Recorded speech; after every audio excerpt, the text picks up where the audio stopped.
देखो सपना, क्या कर रही हो तुम? कुछ नहीं, सासू माँ को जूस दे रही हूँ। जूस दे रही हो या जहर दे रही हो? बेटा ये तुम कैसी बातें कर रही हो? मम्मी जी आप इसी से पूछिए, इसने अभी अभी आपके जूस में क्या मिलाया है? सपना बताओ, तुमने अभी अभी जूस में जहर मिलाया है ना? मैंने इनके जूस में दवाई मिलाई है ब्लड प्रेशर की।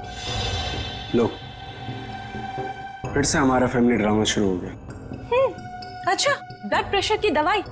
तो फिर पी के दिखाओ इस जूस को। मैं क्यों पीऊं? भाभी आप ये कैसी बात कर रही हैं? आप हमेशा सपना के पीछे हाथ मैं धोकर पीछे क्यों पड़ी पड़ी रहती हैं? प्लीज एक सेकंड। सपना, क्या तुम्हें मम्मी जी ने कहा था जूस में दवाई मिलाने को? नहीं। तो फिर क्यों मिलाई जूस में दवाई? एक मिनट मैं 2 मिनट का बाथरूम चला गया, आप लोगों ने वर्ल्ड वॉर 3 शुरू कर दी। मैंने ही इससे कहा था जूस में दवाई मिलाने के लिए।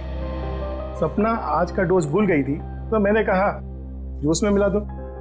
मुझे बहुत खुशी होती है ये देखकर कि मेरा परिवार मेरा कितना ख्याल रखता है, कितनी फिक्र है सबको मेरी। चलो मुझे जूस दो। I'm sorry, ladies and gentlemen. Please enjoy the party. And music please. Louder. Come on.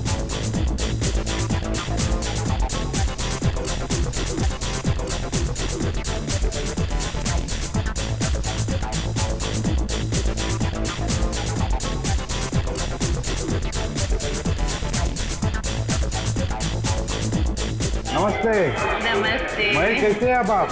दीदी मैं बिल्कुल ठीक हूँ, आप कैसे हैं? बस मैं ठीक हूँ। आप कुछ ले नहीं रहे हैं? मैं आपके खाने के लिए कुछ मंगाती हूँ। सरोज। नहीं, आप तकलीफ मत लीजिए, मैं खुद जाकर ले लूंगा। Sure. Yeah it's okay, fine. Hi.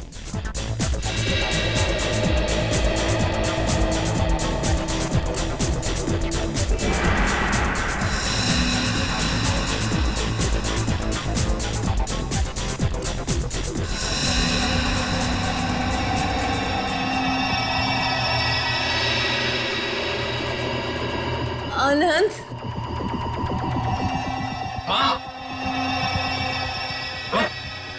Mummy ji क्या हुआ आपको? मम्मी जी।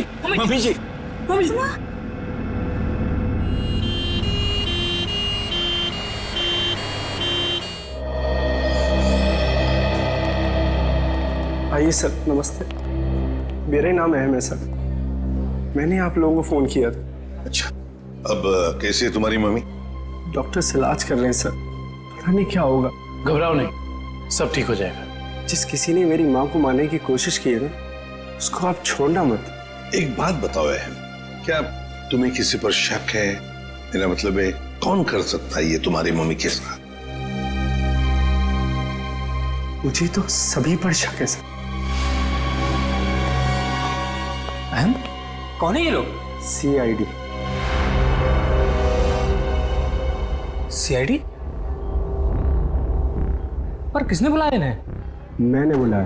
क्यों? आप? जी मैं विकास, अहम का बड़ा भाई। क्योंकि आप में से किसी ने ही मम्मी की जान लेने की कोशिश की है। What nonsense! तुम अपने घर वालों पर शक कर रहे हो? आप घबरा क्यों रहे हैं भैया? कहीं आपको ये तो डर नहीं कि सपना भाभी की पोल खुल जाएगी? सर, पार्टी में मैं बताता हूँ क्या हुआ।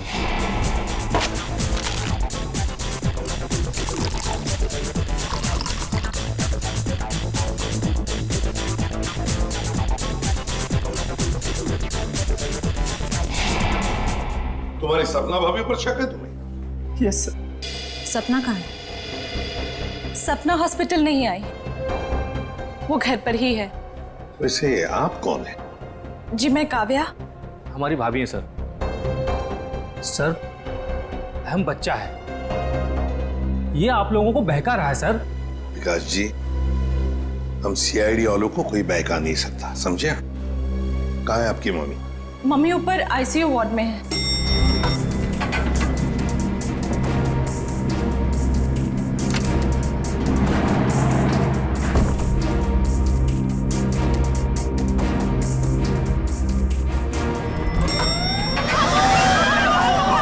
ठीक है, आग लगी है लगता है। तो लोगों को बाहर निकल, जल्दी। आइए। इधर नहीं, इधर आइए प्लीज, आप लोग इधर आइए। जल्दी चलो। चलिए फ्लोर का, जल्दी आइए। नहीं नहीं, आप लोग इधर से आप लोग इधर से। जल्दी चलो। चलिए फ्लोर खाली है, चलिए जल्दी आइए। नहीं नहीं, आप लोग जाइए, सीधे से जाइए। संभाल के संभाल के संभाल के। जाइए। आइए ध्यान से।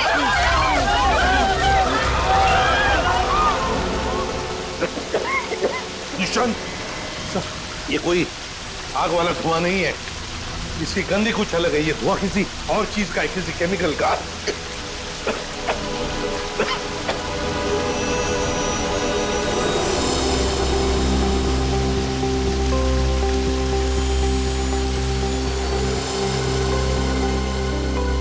सर, हाँ? आपका अंदाजा सही था। ये देखिए, smoke bomb. My God, sir कहीं ये स्मोक बॉम्ब फायर अलार्म बजाने के लिए तो नहीं डाला गया था? आश्रय, फायर अलार्म बजाने के लिए ही स्मोक बॉम्ब लगाया गया था। मालिनी का कमरा ढूंढो जल्दी।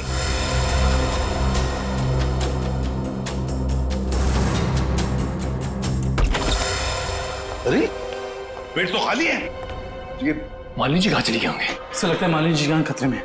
स्टाफ को बुलाओ,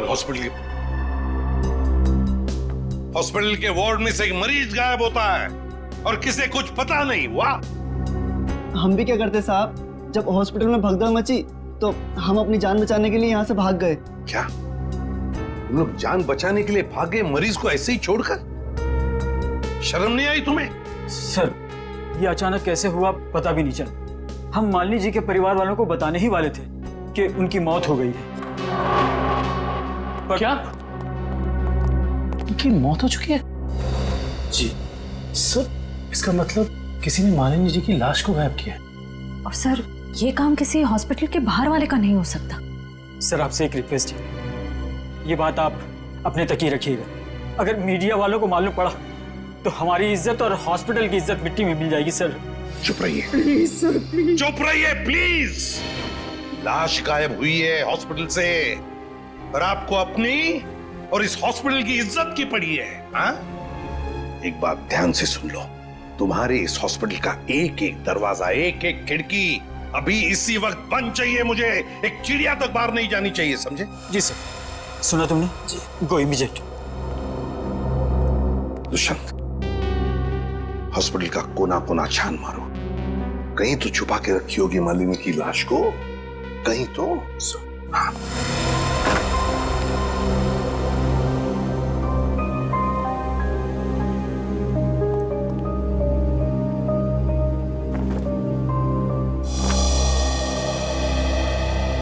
जरा एक बात बताइए, आपके मम्मी के साथ कमरे में कोई था उनकी देखभाल के लिए?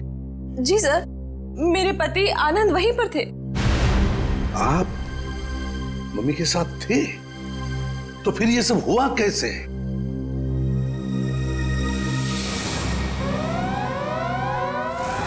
जैसे ही फायर अलार्म बजा तो मैं वार्डरूम के बाहर आया, ये देखने के लिए कि क्या माजरा है।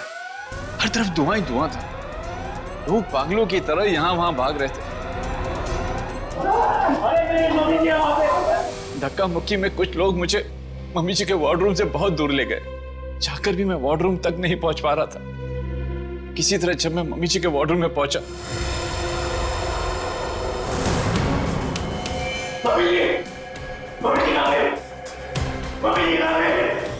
तो मम्मी जी वहां पे थी ही नहीं। सर प्लीज प्लीज मम्मी जी को ढूंढ निकालिए।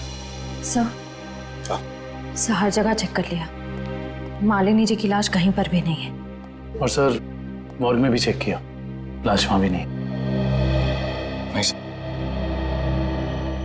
इसका मतलब है जिसने भी ये किया है वो मालिनी की लाश को हॉस्पिटल के बाहर ले जा चुका है। काम करते हैं, हॉस्पिटल के गेट पर जो सीसीटीवी कैमरा लगा हुआ है उसका फुटेज चेक करते हैं।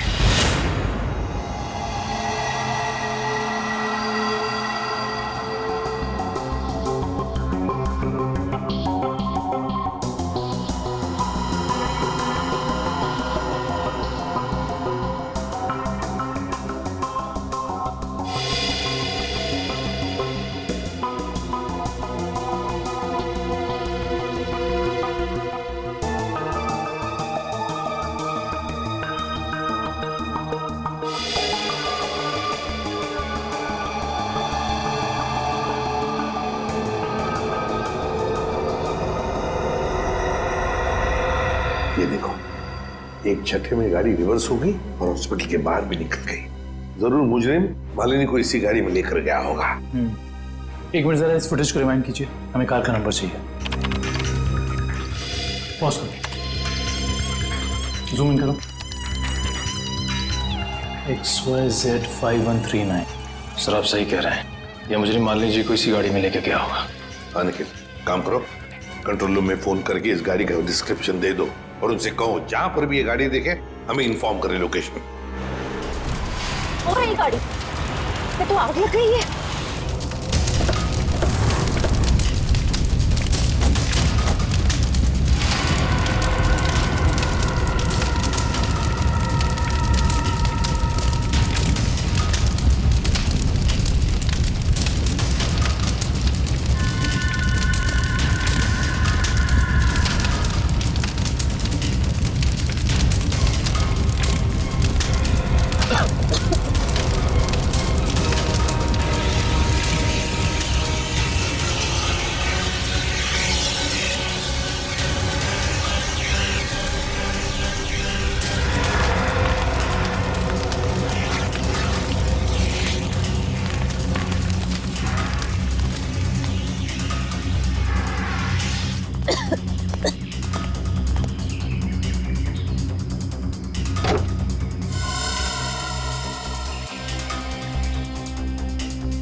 सर सीट्स तो खाली है पर कुछ अजीब सी बदबू आ रही है।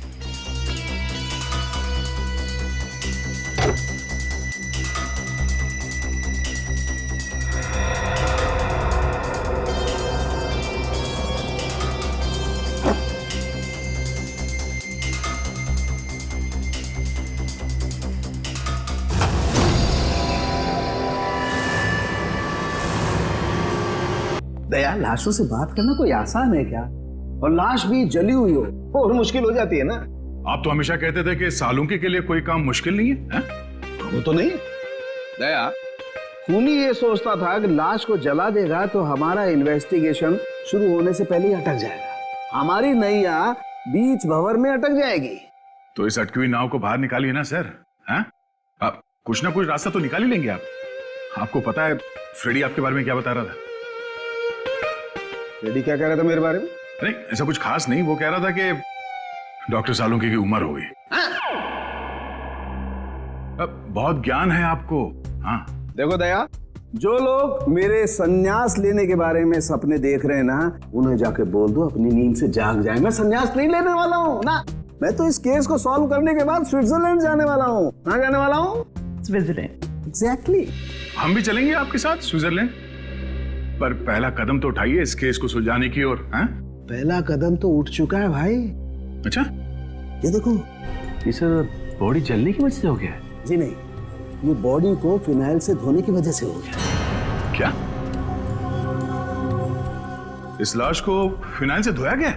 हाँ, खूनी ने लाश को अस्पताल से गायब करने से पहले उसको फिनाइल से अच्छी तरह से धोया ताकि लाश का केमिकल कंपोजिशन ही बदल जाए।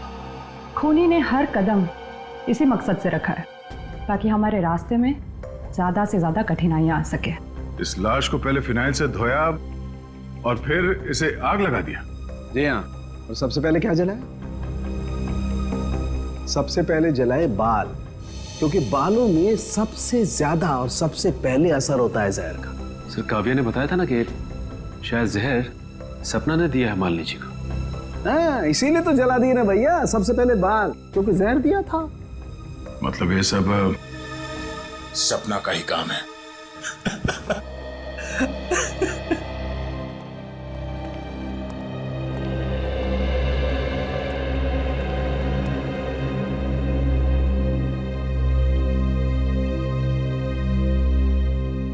सर आप लोग कुछ पता चला माँ की मौत की वजह क्या थी? जी नहीं, मगर बहुत जल्द पता चल जाएगा। पता तो चल गया है ना सर, सपना ने ही जूस में जहर मिलाया था। बस कीजिए भाभी, इनफ। हर चीज की खाद होती है। डॉक्टर साहब आप बताइए ना इन्हें। देखिए, मैं इनका फैमिली डॉक्टर हूँ।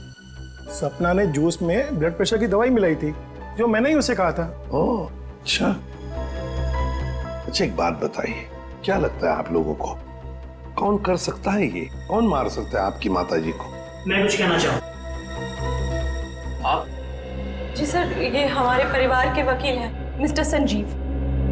संजीव जी, कहिए संजीव जी, क्या कहना चाहते हैं आप? देखिए सर, मुझे शक तो नहीं है। हाँ, मगर पार्टी के बाद मालिनी जी मेरे साथ एक मीटिंग करना चाहती थी। मालिनी जी आपके साथ मीटिंग करने वाली थी? किस सिलसिले में? अपनी वसीयत बदलने के सिलसिले में। वसीयत बदलना चाहती थी? अच्छा। मीटिंग ही नहीं हो पाई क्योंकि अचानक इनकी तबीयत खराब हो गई। अच्छा संजीव जी, ये बताइए, अभी जो वसीयत है जो मालिनी जी बदलना चाहती थी, क्या है उस वसीयत में, कुछ बता सकते हैं आप? सर, इस वक्त जो वसीयत है उसके हिसाब से आधी जायदाद मिस्टर आनंद के नाम पे है और बाकी बची हुई आधी जायदाद दोनों भाइयों के नाम पे है। वकील साहब, ये बताइए कि ये जो नई वसीयत है वो क्या होने वाली थी? सर, यही तो सब डिस्कस होना था, इससे ज्यादा मैं कुछ नहीं जानता। मालिनी जी की अचानक तबीयत बिगड़ गई और मीटिंग हो नहीं पाई। दुष्यंत, पता लगाना पड़ेगा मालिनी जी अगर वसीयत बदलती तो किसका फायदा होने वाला था और किसका नुकसान। अरे आओ आओ भैया, समझो केस सॉल्व हो गया। क्या बात है सर, लगता है लाश से कोई बड़ी जानकारी निकाल ली आपने। रिया जनाब, पार्टी में मालिनी जी के कान से खून बह रहा था ना? हाँ, उसकी वजह पता चल गई आपको? जी हाँ, उसकी वजह थी दया साहब जहर। जहर जिसने ऑरल ट्रैक्ट को यानी कि कान के इस हिस्से को बिल्कुल तबाह कर दिया, बर्बाद कर दिया। देखो, तो जहर की वजह से नस फट गई और कान से खून बहने लगा। और इतना ही नहीं, इनके खून में से हमें बहुत ज्यादा मात्रा में नाइट्रोजन के कंपाउंड्स भी मिले। और तो और इनकी किडनीज में से हमें बढ़ी हुई मात्रा में पोटेशियम और मैग्नीशियम मिला है। और ये सारी चीजें सिर्फ एक ही तरफ इशारा करती हैं, जहर। सर, फिर तो हमें सपना को गिरफ्तार कर लेना चाहिए। नहीं, यहीं पर कहानी में जरा सा ट्विस्ट है। भैया, इनको जहर तो जरूर दिया गया था, लेकिन वो स्लो पॉइजन था, धीमा जहर, जो कोई 1.5-2 महीने से लगातार हर रोज इन्हें दिए जा रहा था। इसलिए जूस में तो जहर होने का सवाल ही नहीं होता। और ये जहर किस चीज के जरिए दिया जा रहा था? खाने पीने के साथ? यार दया, ये गुत्थी थोड़ी सी उलझी हुई है। But why fear when Salu case here? तुम चिंता मत करो, इस जहर से भी मैं सच उगलवा के रहूंगा। ठीक है सर, आप इस जहर से सच उगलवाइए, तब तक मालिनी के घर वालों से सच उगलवाते हैं। क्योंकि वो जूस जो सपना ने मालिनी जी को दिया था उसमें जहर नहीं था। मालिनी जी की मौत स्लो पॉइजनिंग से हुई है। स्लो पॉइजनिंग, धीमी धीमे असर करने वाले जहर की वजह से, जो उन्हें 45 दिन तक रोज लगातार दिया गया था। धीमा जहर? मां को मारने की इतनी बड़ी साजिश? जी, और ये साजिश किसी आसपास वाले की है जो उनके खाने के साथ, उनकी दवाइयों के साथ छेड़खानी कर सकता था। सर, चाय लीजिए आप लोग। थैंक यू, आप लीजिए।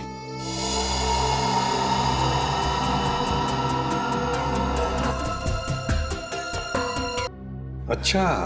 हाँ, मैं ही उन्हें दवाइयाँ दिया करती थी, पर कभी कभार सासू माँ अपनी दवाइयाँ खुद लिया करती थी, कभी आयुर्वेदिक की तो कभी न्यूरोपैथिक की। तो सपना जी, आपके कहने का मतलब ये है कि जहर शायद मालिनी जी की खुद की ली हुई दवाओं में था? मैं नहीं जानती कि जहर किस चीज में था, मैं तो सिर्फ आपको उनकी आदतों के बारे में बता रही हूँ। चलो ठीक है, हमें वो दवाइयाँ देखनी है। चलिए सर, मैं आपको माँ का कमरा दिखाता हूँ। चलिए।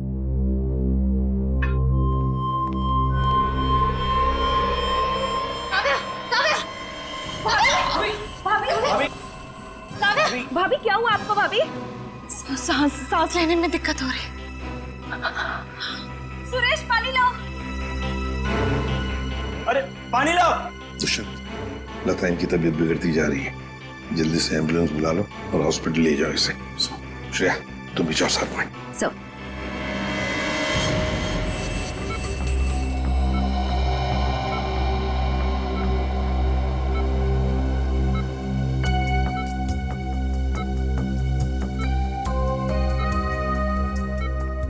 जी डॉक्टर साहब, कैसी तबीयत है काव्या की और हुआ क्या है इन्हें? फिलहाल तो हम इनके बेहोशी की वजह समझने की कोशिश कर रहे हैं, बट डोंट वरी, खतरे का कोई निशान दिखाई नहीं दे रहा। इन्हें जल्दी होश आ जाना चाहिए।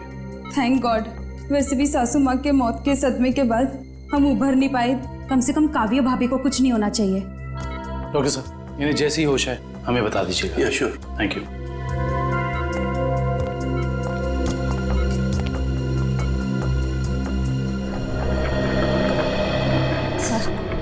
सर मुझे तो सपना पर शक हो रहा है। वहाँ पार्टी में काव्या के साथ झगड़ा कर रही थी और यहाँ इसे काव्या की इतनी परवाह हो रही है। और श्रेया होना उस चाय में कुछ था जिसे पीते ही काव्या बेहोश हो गई। सर, चाय तो मैंने भी पी थी।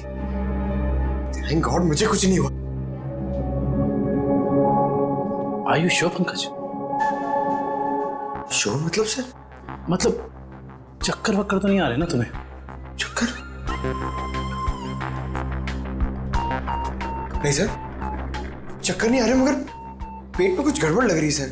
पेट में गड़बड़ लग रही है, गर्मी हो रही है, कहीं से वो तो नहीं हो गया? पंकज,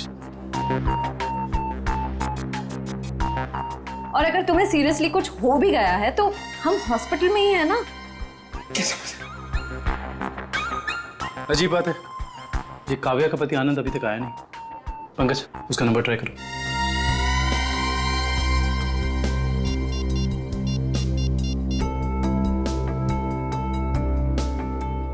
सर उसका फोन बंद आ रहा है। सर कहीं आनंद ने तो काव्या को चाय में जहर नहीं पिला दी?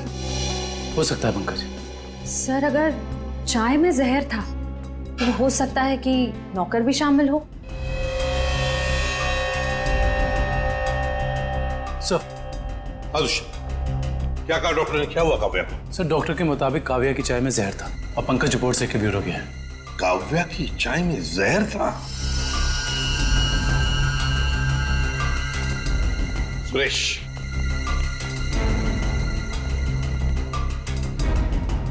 तो बताओ सुरेश, चाय में जहर कहां से आया? चाय में जहर कहां से आया? मैंने कहा था जहर डालने के लिए, ना मैंने डाला सर। सब पता चल जाएगा।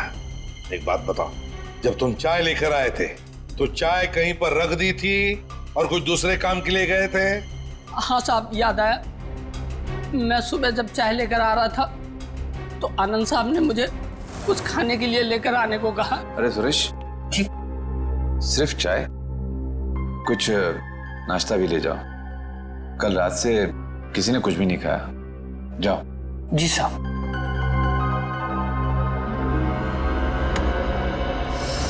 आनंद कहाँ है? सर ये अपने रूम में सो रहे हैं।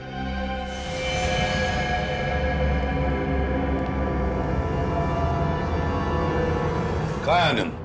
आनंद तो है ही नहीं कमरे में। पता नहीं सर, अभी तो भैया यहीं सो रहे थे। फोन करके बुलाओ।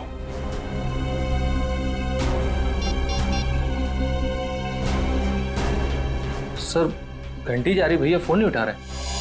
घंटी बज रही है पर भैया फोन नहीं उठा रहे हैं। सर जब सुरेश चाय लेके आया था सर बिस्किट तो था ही नहीं।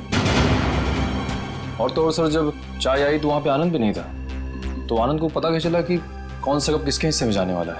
हाँ वाकई आनंद तो वहां था ही नहीं चाय पीने के लिए। जब ये सुरेश सबके लिए चाय लेकर आया था तो सारे के सारे चाय के कप एक जैसे ही थे। उसमें एक मग था, मग बड़ा सा, जो काव्या ने उठाया था। तो हो सकता है वो काव्या का खास मग हो जिसमें वो हर बार चाय या कॉफी पीती हो। हाँ सर। और ये बात आनंद को मालूम थी। हेलो एसीपी साहब, मैं डॉक्टर सुमित। हाँ डॉक्टर सुमित, बोलिए। एसीपी साहब आप जल्दी चले आइएगा, मुझे आपको कुछ जरूरी बात बतानी है। क्या हुआ डॉक्टर सुमित? ये काव्या तो ठीक है ना? हाँ वो ठीक है, मैं आपको फोन पे नहीं बता सकता। आप यहाँ जल्दी चले आइएगा। हेलो, लगता है बहुत बड़ी गड़बड़ हुई है हॉस्पिटल में। Let's go. लिस्ट बना के दोबारा से डिटेल मुझे दे देना, ठीक है? बाकी सब मैं देख लूंगी।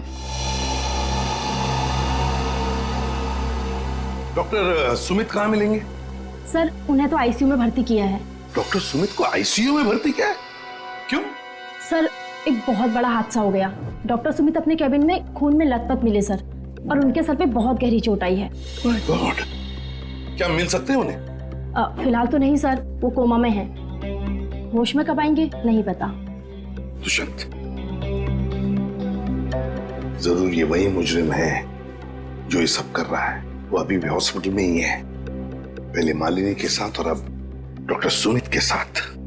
काव्या सर, कहीं उस मुजरिम का अगला निशाना काव्या तो नहीं? काव्या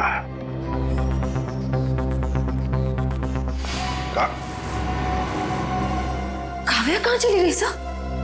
कहीं काव्या को भी तो गायब नहीं किया उसने? श्रेया, ये जो भी कोई है, अगर इसने काव्या को भी गायब किया तो वो हॉस्पिटल के मेन गेट से ही बाहर जा सकता है। और सर, शायद डॉक्टर सुमित को भी उस खूनी के बारे में पता चल गया होगा, इसलिए उन पर भी हमला हुआ।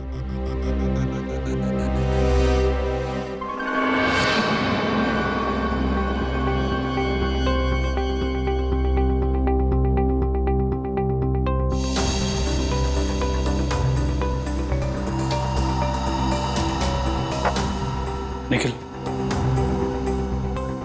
तो शायद डॉक्टर सुमित यहाँ फोन पर बात कर रहे थे और फिर पीछे से कोई आया और जोर से उनके सर पर वार किया और वो यहाँ नीचे गिर गए।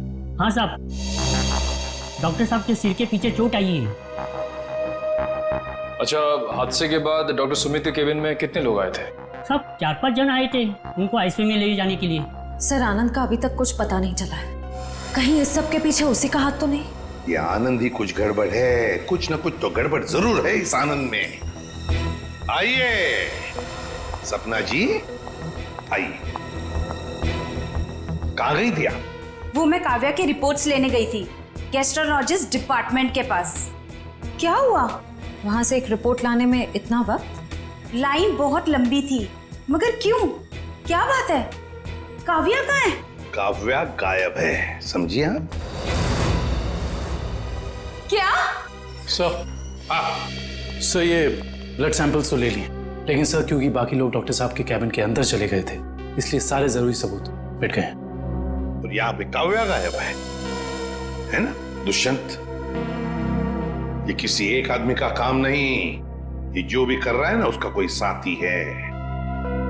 एक इनके परिवार में से कोई और दूसरा इस हॉस्पिटल में से कोई।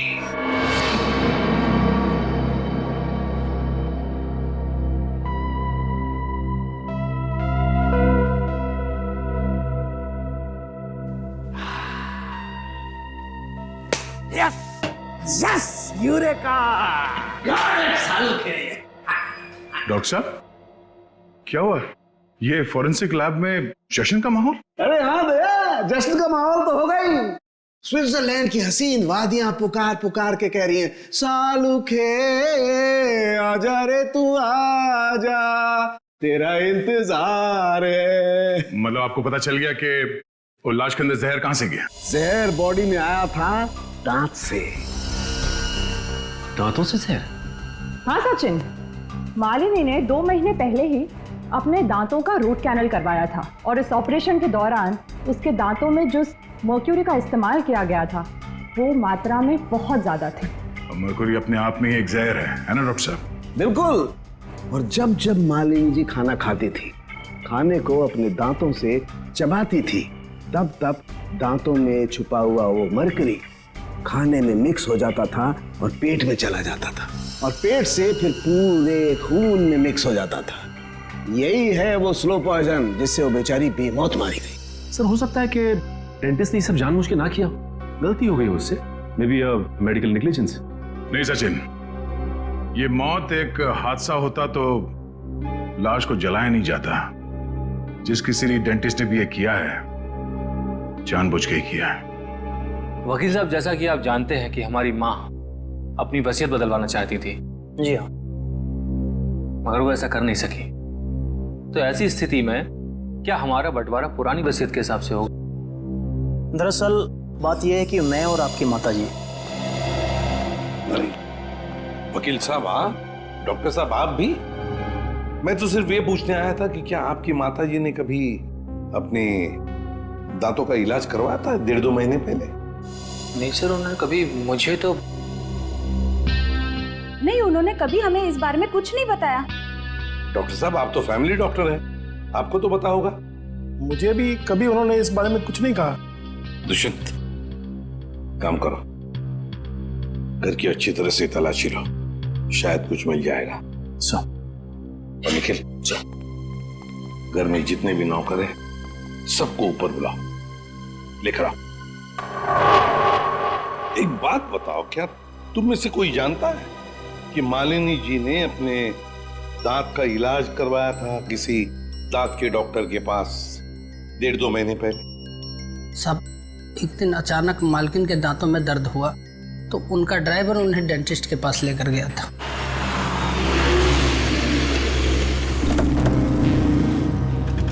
सर यहीं पे छोड़ा था हमने उन्हें। उसके बाद किधर गई वो तो मालूम नहीं मुझे। ठीक है, आसपास जितने भी डेंटिस्ट है ना, सब चेक कर लेते हैं। तुम लोग उधर देखो।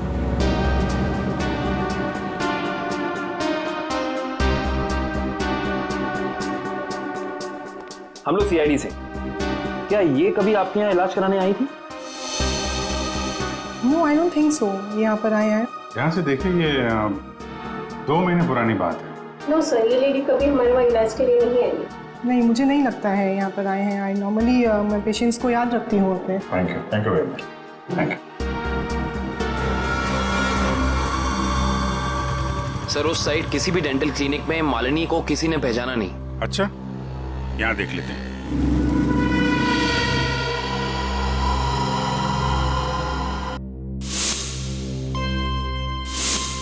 सीआईडी वाले आ गए। तुम्हें मालूम है ना तुम्हें क्या करना चाहिए?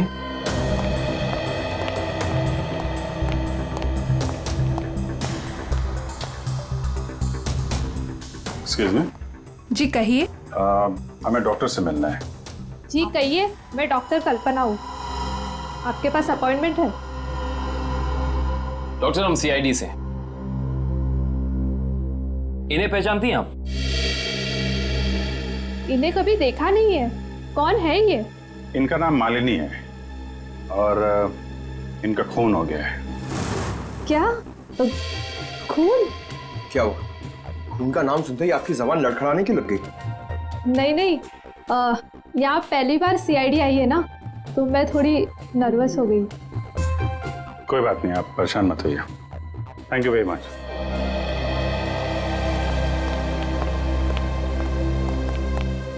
अरे सर, आप लोग अभी तो आए, इतनी जल्दी जा रहे हैं? डॉक्टर प्रतीक ने ठीक से इलाज नहीं किया क्या? डॉक्टर प्रतीक? यहाँ तो कोई लेडी डॉक्टर है ना? No no, no lady, no lady, only gents, only gents. Doctor Pratik. अच्छा अच्छा।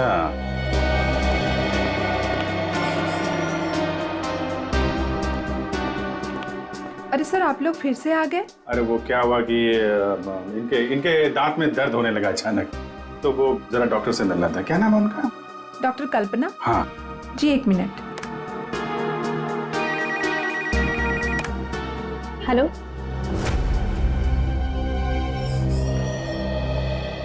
क्या हुआ सर? मेरे दांत में बहुत दर्द है, मगर मुझे एक जेंट्स डॉक्टर चाहिए। लेडीज डॉक्टर में वो शर्म आती है। नहीं नहीं, या तो मैं ही हूँ। लेकिन दीवार पे तो डॉक्टर प्रतीक का सर्टिफिकेट लटका हुआ है। ये नाम तो किसी लेडी का नहीं हो सकता ना? चेक कर लेते हैं एक बार। सर कहाँ जा रहे हो आप? डॉक्टर प्रतीक। डॉक्टर प्रतीक।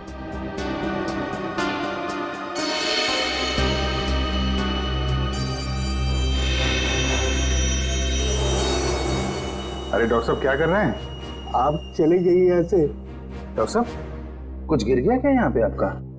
मैंने कुछ नहीं किया है। आइए आइए, बाहर आइए। आइए। अब चले जाइए यहाँ से। अरे अरे चले जाएंगे डॉक्टर साहब। आप चले जाइए। अब जाएंगे, पहले थोड़ी बातचीत तो कर लें। लेकिन मैंने कुछ नहीं किया। अरे आइए तो सही, आइए आइए। मैंने कुछ नहीं किया। हाँ हाँ हाँ हाँ। सर ये ऐसे नहीं मानेंगे, लगता है डेंटिस्ट साहब के दांतों का इलाज करना पड़ेगा। अरे लेकिन हम में से किसी को डेंटिस्ट्री आती नहीं है। अरे नहीं आती तो आ जाएगी। क्यों डॉक्टर साहब, प्रैक्टिस मेक्स मैन परफेक्ट ना।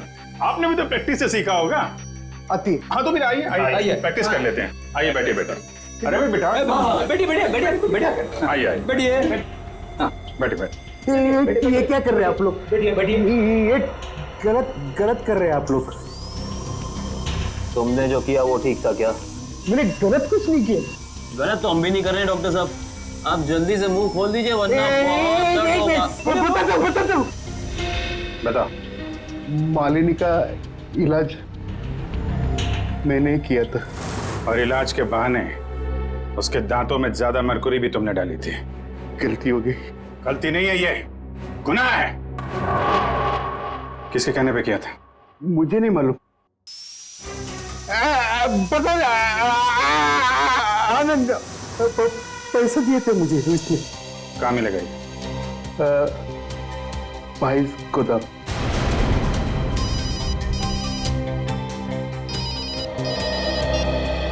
हाँ डॉक्टर सालुंके,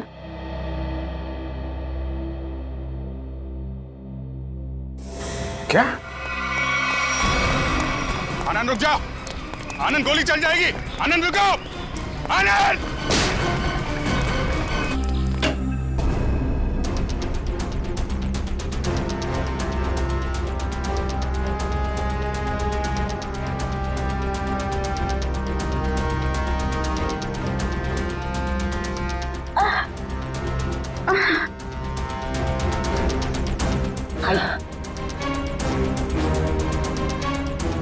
चलो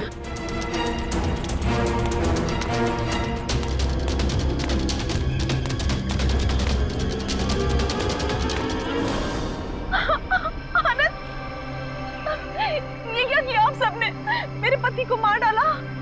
आनंद उठो।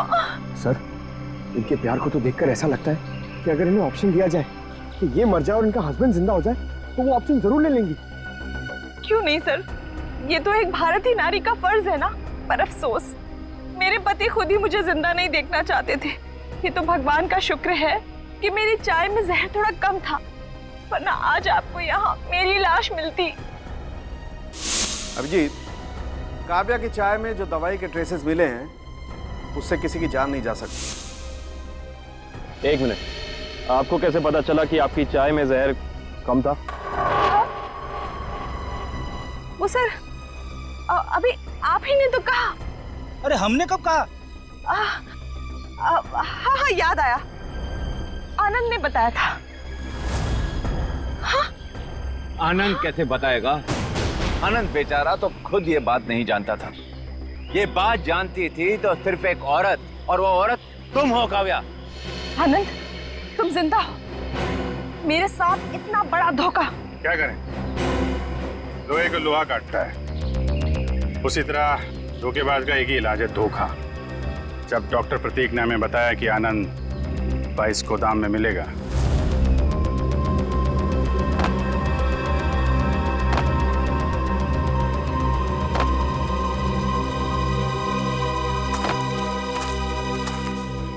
तो हमने यहाँ पहुंचकर देखा कि वो बेचारा बंधा पड़ा है। उसके हाथ पांव खोले तो उसने अपनी आप बीती सुनाई।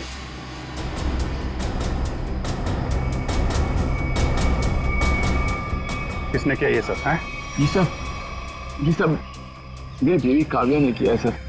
हाँ, कहीं कहीं छुपी हुई है। बस फिर क्या, हमने आनंद के साथ एक छोटा सा खेल खेल लिया, तुम्हारा असली रंग सामने लाने के लिए। तो ये सब ड्रामा था, लेकिन असली ड्रामा तो अब शुरू होगा। पीछे मुड़ के देखो।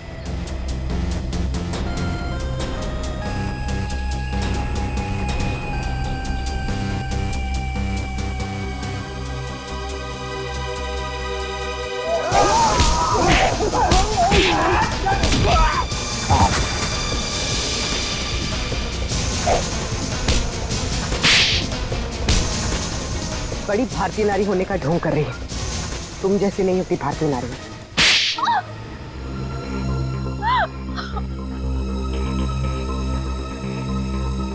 सासू माँ ने आधी जायदाद आनंद के नाम कर दी थी, पर आनंद अपने भाइयों से बहुत प्यार करता था, तो वो अपनी जायदाद का हिस्सा भी अपने भाइयों को देना चाहता था। और ये बात आपको बहुत खटकती थी, क्यों? मुझे पता था सर, मुझे पता था कि वो सासू माँ पे दबाव डालेगा वसीयत बदलने के लिए। इसलिए तुमने उन्हें डॉक्टर प्रतीक के पास भेजा, उनकी दांत की तकलीफ का फायदा उठाकर, ताकि इससे पहले कि वो अपनी वसीयत बदले उनकी मौत हो जाए। हाँ सर, और मैंने प्रतीक से कहा अगर वो पकड़ा जाए तो मेरा नहीं आनंद का नाम ले, ताकि आपके सास यानी मालिनी जी के खून के जुर्म में आनंद यानी आपका पति फंस जाए, जिससे 25 करोड़ की आधी जायदाद आपकी हो जाए। हॉस्पिटल में डॉक्टर सुमित तुम्हारी सच्चाई जान गए थे, इसलिए उन पे भी हमला किया तुमने। मैं क्या करती सर, उसने मुझे फोन पे बात करते हुए सुन लिया था। अब बारी है खेल के दूसरे पड़ाव की, जिसमें हम दुनिया को ये दिखाएंगे कि मेरे पति परमेश्वर यानी कि मिस्टर आनंद कुमार ने अपनी ही पत्नी को अगवा कर लिया। तो डॉक्टर सुमित को कोमा में पहुंचा दिया, अपने पति की किडनैपिंग की और मालिनी जी का खून कर दिया। दौलत की भूख मिटाने के लिए इतने सारे जुर्म किए तुमने, लेकिन सजा सिर्फ एक ही मिलेगी, फांसी।